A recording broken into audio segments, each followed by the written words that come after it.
নমস্কাৰ। সকলোৱে চাগে দুপৰীয়া ভাত খাই জিৰণি লৈছে আৰু ময়ো বিচনাত পৰিছোঁ। তাতে এটা ভিডিঅ' লৈ আহিছোঁ। আজি বনাইছিলোঁ মাছৰ মাথা দি কচুৰ জালুকীয়া, জালুক সৰহকৈ দিছোঁ।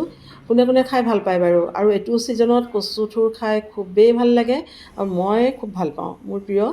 আৰু সেইকাৰণে আজি বনালোঁ আৰু তেনেদৰে সানিয়ে ভাত খালোঁ। এয়া কচু থুৰখিনি ইমান কোমল আছিলে, একদম কোমল। আৰু সেইখিনি মই এটা প্ৰেছাৰ কুকাৰত লৈ লৈছোঁ।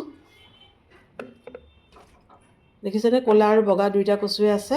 কোনে কোনে খাই ভাল পায় বাৰু? তাতে অকণমান মই পানী দিছোঁ আৰু অকণমান মই নিমখ দিম, একদম জোখমতে নিমখ দিছোঁ।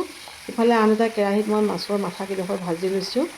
তাৰপিছত সেইখিনি তেলতে মই কি কৰিম, কেইটামান মই গোটা জিৰা দিম, তাৰপিছতে পিঁয়াজ, কেঁচা জলকীয়া, ফুটীয়া নহৰু ফুটাই দিছোঁ আৰু অকণমান আদা নহৰু পেষ্টো দিম।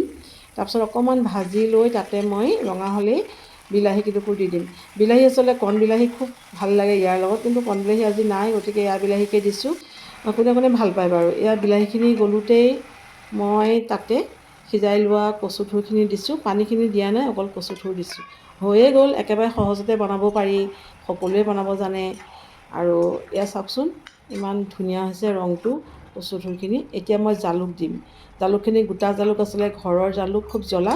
মই অকণমান সৰহকৈ দিছোঁ আৰু খুন্দনাত খুন্দি লৈছোঁ, সেইকাৰণে মানে অকণমান বেছি মিহি কৰা নাই।